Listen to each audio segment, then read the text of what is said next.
Honestly, the main reason why I don't go for 50-50 relationships is because of 50-50 men. I used to be one of these diehard feminists without considering myself a feminist, in which I approach relationships from the point of view of equality. I provide 50%, you provide 50% as well. It should be an equal balance. I even used to insist on a first date that I would pay at least half. And if the man insisted on paying, fine, I'd allow it. But I did that just to make sure that he knew I wasn't ever going to use him for his money. That was my gesture to show him, I'm not here to use you, I'm here because I truly value you. Never did I ever expect a man to pay for me. Never ever did I expect gifts. Yes, I expected flowers because what girl doesn't, but no, I wasn't interested in being spoiled. I was more about equal contribution. As a woman, you think showing up with this mindset is going to get you the respect that you deserve. You show up with respect, you get respect in return, right? You kind of have that underlying assumption. If I'm showing up and contributing my portion, I expect you to do the same back for me. It's not like I was one of these high maintenance girlies that was expecting to be paid for, right? So I thought my expectations and my standards are pretty low, key there. So I expect at least the guy to meet me halfway. Why were my expectations so low? That's what we'll get into later. But I feel like we all know where this is going. I was dead set wrong. I did not attract respect. I did not attract an equal contributor. I attracted narcissists, abusers, and users. I know I can't speak for the experience of all women. I am just speaking for a select portion of women who have had the same experience as me. It seems to me that this portion of women is actually quite large. However, I do definitely get pushback from both men and women on this subject. So my name is Kirsty, and this is another episode of Good Girls in Remission, my podcast series, where we come together and decondition from the good girl programming and become 1% bitchier every day, basically. The reason I'm making this video today is to try and relate to the women who have had the same experience as me. I'm not interested in trying to transition anyone away from a 50-50 relationship. You're either ready or you're not. And I do believe for a lot of women, the 50-50 relationship is a canon event and you just can't help them. Sometimes you just need to have these experiences on your own and then you can come find us when you're ready. In this video, I'm going to talk about my personal experience with 50-50, why I transitioned to provider-minded men, and how you can do so as well if that's something that you're interested in doing. When I was in my 50-50 era, I feel like my predominant experience of men was incredibly negative. And I do feel like I was fooled by the male's perspective of feminism. I believe feminism is a very important movement. However, I do believe when it's put into the wrong hands can be misconstrued in a totally ineffective way. And 50-50 relationships is one of them. Obviously, we're seeing this huge rise online of women veering towards relationships in which men are providing for them. And this is clearly unsettling a lot of people. So I'd like to unpack it just a little bit as to why we're seeing these new trends online now. As a woman who now only dates provider-minded men, I do not only date provider-minded men because I cannot afford to provide for myself or a man. I do not do it because I'm not interested in 50-50 relationships. As I said, that's actually how I initially approached dating.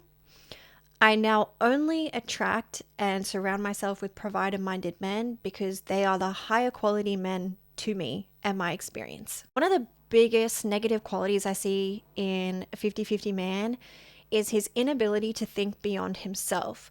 When it comes to these 50-50, they are rarely actually equally 50-50.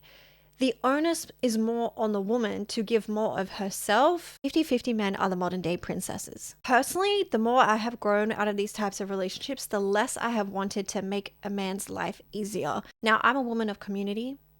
I believe in helping people out. To me, relying on your woman to help build you up, whether it's tangibly or intangibly, is so icky. It's so icky to me, especially when these men are born with a leg up. A lot of these types of men who can't think beyond themselves have no idea what it's like to experience life as a woman. Just as an example, someone in my circle recently shaved his legs so that he could do his triathlon. And he said it was the weirdest feeling ever. Now his legs are getting dry. He's going to have to start moisturizing them. And he was like, oh my gosh, is this what women experience every day? And the women in the triathlon group were saying, yeah, of course. like, welcome to our world. This is just a very casual way that men forget the experience of women.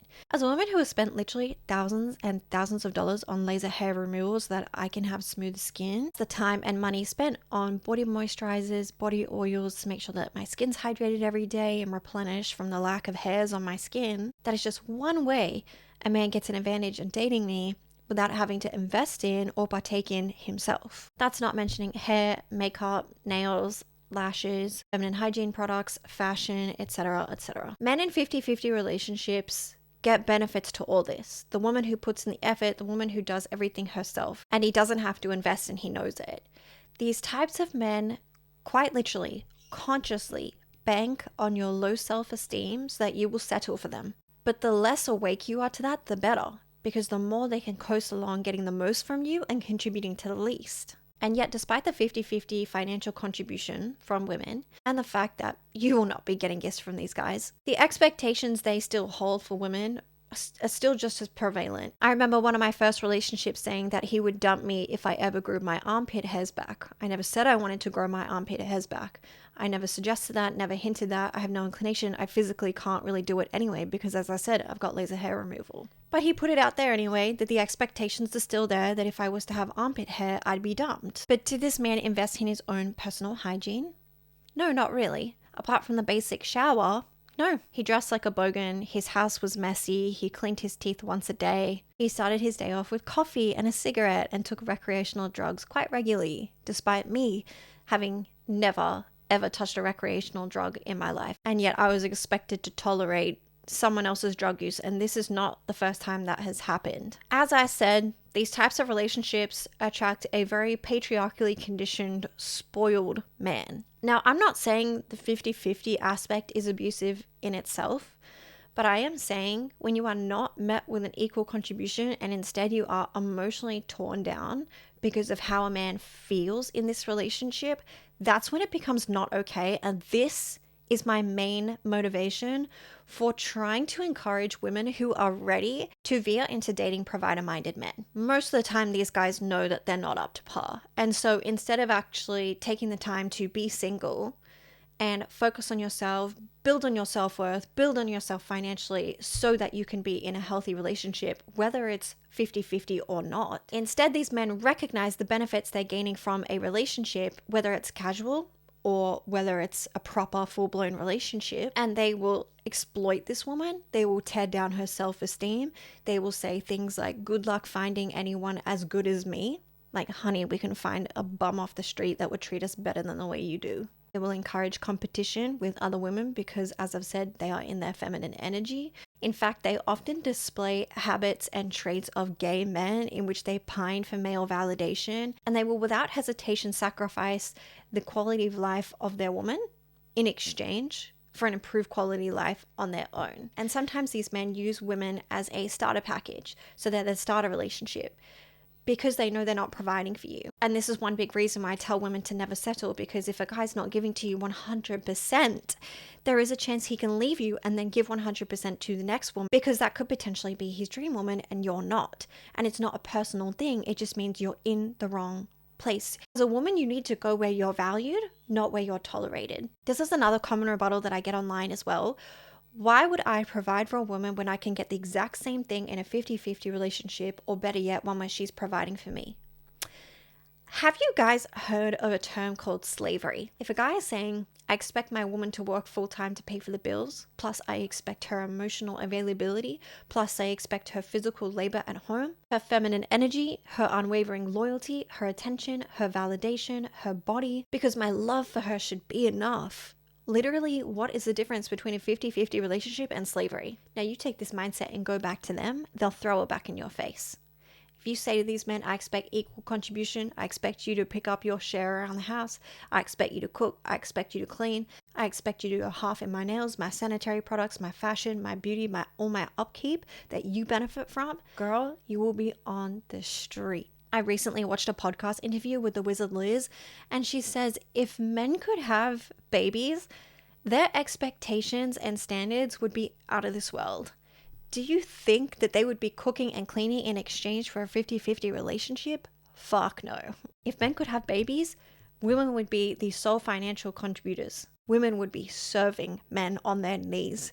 And the funny thing is, that's what these women are doing in 50-50 relationships. If you want to beat these narcissistic, entitled men, you need to find yourself a provider-minded man and stop dating these 50-50 dusties. As a woman, it is not hard to be considered entitled. And once you are considered entitled, you quite literally repulse entitled men who want to use you because you're no longer of service to them. The second that you are awake of your self-worth, of the value you bring to a relationship, that it's not just a given, that it should be appreciated, that it should be valued, it's game over for these dusties. It is game over. And the funny thing is, these men will refute it with, but come on, this is modern times. Women can pay for themselves now. Women can get full-time jobs. I want teamwork. I want an equal partner, but then not show up equally. And they'll happily consider everything a woman has to offer as just a given, but not actually give it in return. So to the men in 50-50 relationships, I ask, are you really contributing equally? Because all I'm seeing is a lot of burnt out women who are providing more than what they're actually receiving in these types of relationships. They are under this impression that if you provide for a woman, you're gaining no value. And this is exactly what we need to avoid. Not relationships in which we have to over-explain our value, but where we are just naturally appreciated for it. Because the thing is, women naturally love to give their man the whole world when they are loved properly, when they are loved correctly. But it gets a little bit tiring when men aren't showing up the same way. Women will still buy their men gifts, but they're not going to go on about it or use it to keep the score. I did this, I bought this for you, therefore you cannot expect anything else from me, because otherwise you'd be questioning how good I am as a girlfriend or a wife. We're not just raising our self-worth, we're actually stepping into it now, fully claiming it. It's no longer just potential anymore. It is now fully being claimed and embodied. And that is why we're going to provider-minded men, because we're going where we're valued. What about abusive men with money? Guys, have you ever met an abusive broke man? It is just as bad, if not even worse, because these men are more likely to be physically abusive as well. Obviously, there is no best case scenario for abuse, but at least in a situation where you're with a man who has money, you're getting something out of it. Broke men will suck the living life force out of you. And isn't it ironic, the more I step into my self-worth, the less 50-50 men I attract, the more provider-minded men I attract. I don't think that that's coincidental. People could just say, we'll just be in a 50-50 relationship and pick someone who does it well. Okay, where are they? I can't really help the fact that I'm now just naturally attracting provider-minded men because they seem to have the better qualities. And here's another thing they'll say, you're just showing that you can be bought. No, I'm just showing that I'm not free. I'm just showing that I'm not a charity case. I'm just showing that I'm not going to be in a relationship where I'm undervalued anymore. I'm just showing that I'm not going to be in a 50-50 relationship in which things are never actually equal. And yeah, if I can date a man who has already built himself, why wouldn't I choose him over the dusty who needs me to build his life for him? It's just common sense. You would do the exact same thing. In fact, you are currently doing the exact same thing, except you're manipulating me or women into trying to think less of themselves so that they'll settle for you. How embarrassing. Imagine having to actually manipulate or convince someone to date you because you don't think highly of yourself. Please settle for me. Oh, good luck finding someone like me. Good luck finding someone to provide for you in this economy with the inflation and with the... Like, do these men not understand that we'd rather stay single than date them? They're just fighting for relevancy at this point, and it's so retarded how they go for girls who want to be provided for and then shame them for it. Why not just go for girls in your leagues? There are millions of girls who would be more than happy to go 50-50 with you, so pick them. I've never in my life ever gone up to someone in a 50-50 relationship and said, you need to step up, or to a woman, you need to date a provider man, you need to change this, you need to change that, or gone to a man in a relationship like that and said, you need to provide, you need to blah, blah, blah. I have never. That would be so inappropriate. That would be so crossing boundaries. It's also such a waste of my own energy because it doesn't affect me in any way, shape, or form. And that means I expect the same in return. I find it very inappropriate when someone tells me that I'm not allowed to want what I want. It's not your place, it's not appropriate, and I'm not interested in arguing for limitation. I'm interested in expansion. I am interested in men who value me, who appreciate me, who want to invest in me, who see and value my contributions, not just as a given, but as a sacred addition to their life, as a sacred enhancement to their life. I am extremely, extremely confident in the value I bring to a relationship. It is now my job to expect the same of a man. And the way that I have my own back is by having certain expectations. But I don't pretend to be a 50-50 girl so that these guys will date me and then say, actually, it's time for you to pay up now. The gig's up. Time for you to be a man and step up for me. No, I walk in my truth. And if a guy wants to fake that he's a provider man for me and then eventually try and downgrade my standards to 50-50, that's his fucking loss, not mine. I don't need to manipulate men to settle down for me. That is why I have higher expectations. And if you cannot meet it, get out of the way. I don't really know why I started off with 50-50 relationship expectations anyway. I literally come from a family with a provider-minded man. My parents built up a business together. However, my dad was much more heavily invested in the physical labor every day, whereas my mum helped with the bookkeeping, but her main priority was helping raise me and my siblings. At the end of a long day running the business, my dad didn't just come home and sit on the couch and expect to have dinner handed to him. He cooked, he cleaned, he contributed in a very, very big way. And he still does to this day because that's just what he does. I have seen the modern family where the woman's working full-time, the man's working full-time, but the man's still emotionally unavailable. He's still not contributing to the cooking and the cleaning. He still expects to be served like a king. And yet he's not a king at all because he's not even providing for his family.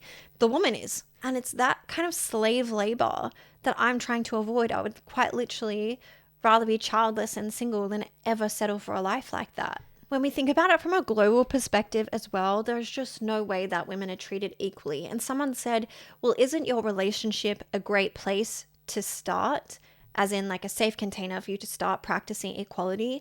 And I'm saying, yes, I do think that it's a great place to start. However, you're not fully grasping what I'm saying. Women are not treated equally in the workplace. Come on, how many men have experienced sexual harassment in a workplace? Barely any. And yet where I am in Australia, it's like every woman has experienced it in some way or another. Are men always taught to look over their shoulder in case there's a man behind them, in case they could get raped, in case they could get abused?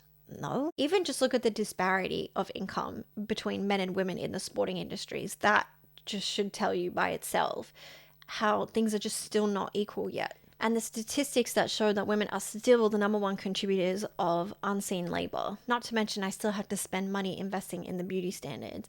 Like last week I spent $60 at Mecca for a little lip gloss and a lip liner. So I got to spend $60 on a little lip gloss and then I have to go to a dinner and pay for this guy's meal? Fuck no. Now let's just call it how it is and say people just hate it when a woman knows her worth. They just hate it when she has high standards. And yet women will be the first one bashed to say you should have picked better when they leave an abusive relationship. It's always, we're not all like that. And then good luck finding anyone like me. Like, which one is it, guys? Which one is it? Actually, don't answer the question because I literally do not care. Anyways, moving on to why we should date provider-minded men. Provider-minded men are simps, and we love a good simp. We love a man who is not centering his identity on male validation, but on the happiness of his woman. Happy wife, happy life, right? We love a man who values the contribution of his woman. We love a man who knows that the more he invests in the well-being of his woman, the softer a woman he's going to get in return. We just love a man who loves women, period. And for anyone that says that this man is just gay, have you met straight men? Straight men are the gayest men you'll ever meet.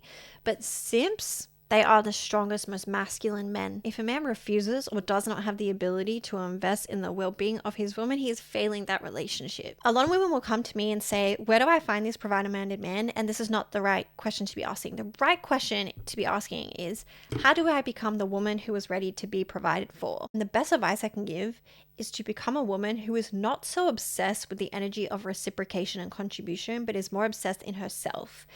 She loves herself more than any man. She would never compromise her values, her desires, her standards, her expectations for less. That is the kind of woman that gets provided for. It literally does not matter whether you're a woman with money or without money. You can be provided for a man easily. Dusty man will be the quickest to devalue you, and yet at the same time, look at how many women are getting kidnapped on the street and sold in an underground trade. That's how bad men want you. I saw on the news the other week there was an 85-year-old woman who was sexually harassed in a parking lot in Sydney. 85-year-old. Girls, it never ends. If you think that they ever stop wanting you, you'd be wrong. Guys will say, oh, she's expired, she's single and she's 30, she's a single mom, she's run through, blah, blah, blah. That is because men are active devaluing machines. Men hate themselves. That's why men who sleep with a lot of women are respected and women who sleep with a lot of men are disrespected. It's because men know that these days, in terms of quality, in terms of the traits they're demonstrating, men are low value. Every woman who I know who is being provided for and spoiled with princess treatment is a feminine woman who is so the opposite of a pick-me. You are more than welcome to expand your definition and your concept of basic needs in a relationship. If one of your basic needs is to be provided for, include that in the definition. Don't say my basic expectations are XYZ and then being provided for would be a nice thing on top. No, you have to set that as the basic bare minimum. It is my absolute right to have high expectations when it comes to choosing a life partner. Now, I don't want to spend it with someone who doesn't value me 100%. The 90%, the 95%, the 99% is not good enough. I need 100%. 100%. It is my belief that a man who really loves you and really values you will want to make your life as easy as possible. And the thing is, when a woman is invested in and she's loved and she's taken care of, she wants the exact same thing. 50-50s are under the impression that men who provide are at a loss and that women who are provided for are underneath men. The reason why these women are provided for is because they know what they offer. In these types of relationships, it's not 50-50, it's literally 100-100. If I was in a situation in which I was being abused, manipulated, or emotionally tortured by a man with money, and I settled because he gives me nice things, that's when, yes, I can confirm I can be bought. But that's a minority. And if a woman wants to do that, she can absolutely do that. I appeal to women who want to be provided for, not just on a financial level, but on their soul as well. Financial providership is just one aspect. Being a provider-minded man is about creating the emotional landscape for a woman to access every single aspect of herself that she has previously been encouraged to bury. And if anyone says, good luck trying to find a man like that, shut up, because these men are created through our standards. I never encourage a woman to go looking for a man like this. Always encourage her to fully embody her own authenticity and her own feminine energy so that she can attract a man like this. Same way when a flower blooms, the bees just know where to go. You, as a woman, are the flower blooming, and the bees will smell your pollen and come and find you. You do not ever need to worry about a shortage of good men. It's great that we have more people, men and women online, saying stay single until you find what you want. But it gets cut short when they say don't expect there to be that many good men because they're a unicorn. And I'm telling you, you only need that one person. You only need one. You don't need a plethora of men at your feet unless that's something that you want to experience. And that's why I think blending feminine energy, inner work, and manifestation is the holy trinity to creating the life that you want, because it puts you in your throne as the position of the creator, not just a consumer, but as a creator. The womb is creative. The womb literally creates and holds a life. So don't burden yourself or waste your time thinking where are these men, because they'll come and find you. The only thing that you need to do is just become the woman that you want to be. And it's as simple and as complicated as that, because it just means then you need to spend time going through all your limiting beliefs about yourself, all the good girl conditioning that told you were less than, all the ways that you settle, you undersell yourself, you undervalue yourself. You need to work through all those conditions and those limiting beliefs and literally just get rid of them, drop them. My final message is this: be a 50-50 girly if you want to. I don't care, but don't forget that you're allowed to want what you want. There is no limitation when it comes to the universe.